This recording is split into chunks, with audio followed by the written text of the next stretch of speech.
Brazil 3, Scotland 0. Brazil top a very difficult group in dominant fashion, but for Scotland, they might be in trouble. Now, this was, of course, a massive match for both teams. Brazil pretty much knew that they had to win to top the group, whereas Scotland knew for sure that they couldn't lose by too many, but ideally that they needed a draw to progress to the next round. But weirdly, despite the size of the match and how much was really riding on this performance, both teams were actually quite passive from a defensive point of view. So often in modern football we talk about pressing high up the pitch, trying to squeeze high, win the ball, and really assert yourselves on the opposition. But for both teams we didn't really see that. You can see Scotland here, not exactly high, applying pressure, but on the other end, Brazil, not really high up the pitch, applying pressure to the ball. In terms of the tackles in this match, the tackle zones, you can see that neither side was really able to get after the opposition and win the ball high. So this made quite a passive game. The problem for Scotland is that means Brazil, who have got a lot of very good players, are going to have quite easy possession. So with both sides being quite passive off the ball, it means that both sides can also have plenty of touches on the ball, right? If you're not under pressure, you can get the ball down and you can string some passes around the back. And of course, Brazil were the dominant outfit. They won 3-0 in this game. So that is where our focus is going to lie today. The way that Brazil looked to play in possession. And I actually think they did a really nice job. Now, it didn't always click. It wasn't always as sharp as it needs to be. But I think the ideas and what they were trying to do were actually quite effective. So Brazil initially started building possession often with a back three. So you got Gabriel, Marquinhos, and then Danilo would often join them from right back, dropping a little bit deeper. While Santos on the left-hand side would fly forward down the left. Vinicius comes inside. And this is now Brazil's structure. This is the way that Brazil looked to play. We could see Guimaraes sometimes getting further forward, sometimes Paqueta. But the most important thing here for Brazil is that they've got width with those wide players, but they've also got depth through the middle of the pitch as well. So what they're going to do now is stretch Scotland vertically, but also horizontally as well. So the width means that Scotland have got to try and defend going this way and get out there. But the depth of this Brazil team, looking this way, means that the Scottish can be stretched this way as well. And I think the most important thing for Brazil in this game, if we just mark these lot together, is the pentagon that they were able to create in the middle of the park. Now, normally we often talk about sort of fixed positions for players, but that wasn't the case for Brazil. You had width on the left, width on the right hand side, and then the guys in the middle were really allowed to play with a great deal of freedom in this game. Like I've said already, Guimaraes could sometimes go further forward. Sometimes it might be Paqueta as Vinicius Jr. came inside. You've got Cunha playing as a false nine as well. Someone who can come towards the ball whilst the other two go past him. You can see these 5 players in the middle. Casemiro was nearly always the deepest one, but the other 5 were constantly moving, constantly interchanging. And, this is going to give them a great advantage because they've got a numerical overload over Scotland in the middle of the park. Scotland only lining up with 2 central midfielders. Sometimes we saw one of those actually drop deeper into the back 5 and McTominay would drop in. But still, Scotland only have 2 players here.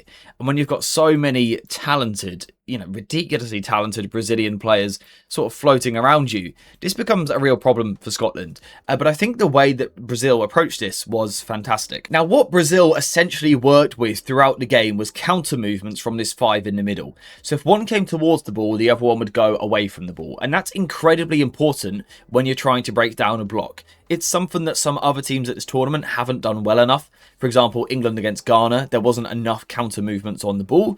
For Brazil, there was. So what this means is that, let's say Casemiro's got the ball in this position here. If Cunha is going to come towards the ball, the other runner is going to move away from the ball. Or that can happen the other way around as well. So Guimaraes might come towards the ball and Cunha is going to go the other way. Now, the reason why this is so important is because it creates a tension on the opposition's back line, on the Scottish defence. As Bruno Guimaraes starts high and moves towards the ball, he might drag the attention of someone like McKenna, but then Cunha is going the opposite way into that space. So what these Brazilian players are constantly trying to do is create space for someone else to then go into. We could even see that with the wide dynamic as well. So for example, we might see Vinicius comes towards the ball and draws a defender with him, and then Santos can run in behind. Or it might be the other way around. Santos might come deeper, pull out space like this, and then Vinicius can go into the space. And this was something that Brazil did fantastically. Counter movements in the middle of the pitch. One player comes towards, the other player goes past, and they are able to combine. We saw it for the 3rd goal. I think Brazil did really well in the way that they moved through the pitch, and it made them very, very dangerous. Now, I think something that we've come to expect from all Brazil's sides is a forward-thinking mindset. Brazil aren't a team that keep the ball for the sake of it. We discussed this coming into the tournament, that the likes of Casemiro, Paqueta, Bruno Guimaraes were going to be players that would try and move the ball forward at speed, and it was no different for Brazil in this game. I think particularly the first 5 or 10 minutes, players like Vinicius came out with a real sharpness and a real speed to the way that they were moving the ball, which is very important. But of course, if you are Brazil and you've got Casemiro or you've got Paqueta or you've got Guimaraes on the ball and they're firing forward, you are going to put possession at risk. And that was something that Brazil were willing to do in this game. With these 5 central players sort of roaming and rotating in the middle, they were happy to put the ball at risk because they knew they had the players in the middle that could then win the ball back. You know, they could quickly win the ball back and then go again at Scotland. And sometimes this is going to be the best way to break down a low block. You know, a stubborn Scottish defence, sometimes the best thing that you can do is lose possession, which doesn't actually make any sense. So let me try and explain that. So if Brazil have got 5 in the middle of the pitch, like we can see here, lots of players in the middle, they're going to try and be expansive. Someone like Paqueta might fire a ball into Matheus Cunha. Of course, as you fire that ball, the Scottish defence is going to be very stubborn. They're not going to leave too many gaps in between players at all. They're ready to defend, and they're ready to put the tackle in. So someone like Kenny McLean might go into the tackle on Matheus Cunha, and the ball breaks loose. Now, what Scotland tried to do is just open up a little bit, right? All football teams do this. The second that you win the ball, you want to try and pounce. You want to try and counter-attack, especially for Scotland, who were playing so deep. When they win the ball back, they then want to try and play. So they just expand a little bit. The whole team just expands. So McGinn on the left just goes a little bit wider. Gannon Doak on the right just goes a little bit wider. And you start to think maybe now, as Scotland, you can start to open up and play. But this is when Brazil kill you, because they got 5 players so close together in the middle of the park. When they do lose the ball and Scotland start to open up, Brazil just pounce. Brazil just pounce really aggressively high onto the ball and win the ball. And the counter press for Brazil now is incredibly strong, and it almost acts as one of their best creators. Right, actually breaking down the low block itself is quite difficult. So sometimes losing possession is the best way to get through, because you can quickly pounce. And with 5 players so close together, Brazil were able to do that. We saw that for the second goal, I believe it was. Brazil forced the ball forward, they lose the ball, but because they've got so many players around the middle of the pitch, they win it back and then score the goal. Now, despite all of this promising play from Brazil, Scotland did still have plenty of the ball, because Brazil themselves were quite passive defensively, so Scotland were able to move the ball from the back. The problem was that they just did not have enough quality, and Brazil, you know, I think they lacked intensity defensively, but when they needed to, they got it right, they timed it right, they won the ball high and were dangerous. In terms of the way that Brazil set up, on paper it looks like a 4-3-3 with, you know, an obvious back 4, an obvious 3 midfielders, and then a right winger, a left winger, and a striker. So you think it's quite logical, but that's not how they defend. Vinicius Jr. actually very often comes inside to form a front 2 with Matheus Cunha. So Vinicius, a left winger, actually plays in the middle, which for Scotland, you know, it did mean that there was space out here for Patterson to find, but Scotland just didn't use it enough. The reason the space was there, by the way, was because Paqueta, a central midfielder, is now sort of responsible for getting over there, but that's quite a difficult jump for him to do. But Brazil almost end up in a 4-4-2 shape like this, and Vinicius and Cunha are going to play at the top of the pitch. It reduces the defensive work for Vinicius, but Scotland just showed nowhere near enough quality. We, of course, all saw the mistakes in the first half of the match, where they're trying to play out from the back and just get it horrendously wrong. Like, absolutely horrendously wrong. They were trying to play in the right way, I guess, but is it really the right way when you can't do it? Because let's make this clear, Brazil didn't press well, Scotland were just horrific. Playing out from the back, absolutely terrible. Brazil didn't have to do a lot to put them under pressure. You know, Vinicius wasn't exactly hunting them down, was he? There were moments where he would go, but this wasn't a relentless press from Brazil. We can see that in the possession stats. Scotland were able to play out from the back because Brazil were slightly passive. Even when Guimaraes jumps forward, there's not that much intensity from this Brazilian front line.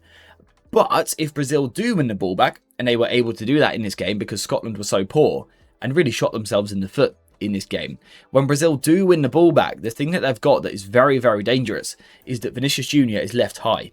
You know, other teams might ask their left winger to drop back and defend over here, to double up with his fullback. But in the case of Vinicius, he's left so high, so central in the middle of the pitch, that when Brazil win the ball back, he is sort of in this cheating position where now he can just rip teams on the counter-attack. And again, he did that against Scotland, and that's why Brazil just kept hurting them. Now, the weird thing is, I don't actually think Brazil were that amazing on the night, but they didn't need to be a very poor error-prone Scotland team that just simply didn't do enough. Will Scotland progress to the next round of the tournament? I don't know. They've got to hope that they are one of the teams that benefit from a 48-team tournament with the third place qualification. It looks a little bit unlikely at the time of recording, but that may change over the next couple of days. For Brazil, I really liked the principles in this game. I liked how they were trying to play, stretching the pitch both vertically but also horizontally as well. Isolations out wide, but also overloads in the middle. I really enjoyed that approach and the way that they would counter-press as well. But I still think they've got some room to go. And I think they can get much better as they go into this tournament. And I think they probably will. Over the next couple of games, they need to warm up and really get their intensity right, their sharpness right on the ball. If Brazil do that, as we said before the tournament, they can hurt anybody because their players are very good. And that gives them a chance of going all the way this summer. But do you think they can do it? Let me know what you think in the comments down below. We have now seen every team at least twice, Brazil 3 times. Can they win the tournament this summer? Let me know your thoughts in the comments down below. And also, whilst you're there, please leave a like on the video and subscribe to the channel. But apart from that, we are now finished for today. So thank you very much for watching this one. I hope you have enjoyed it. And as always, I'll see you in the next one.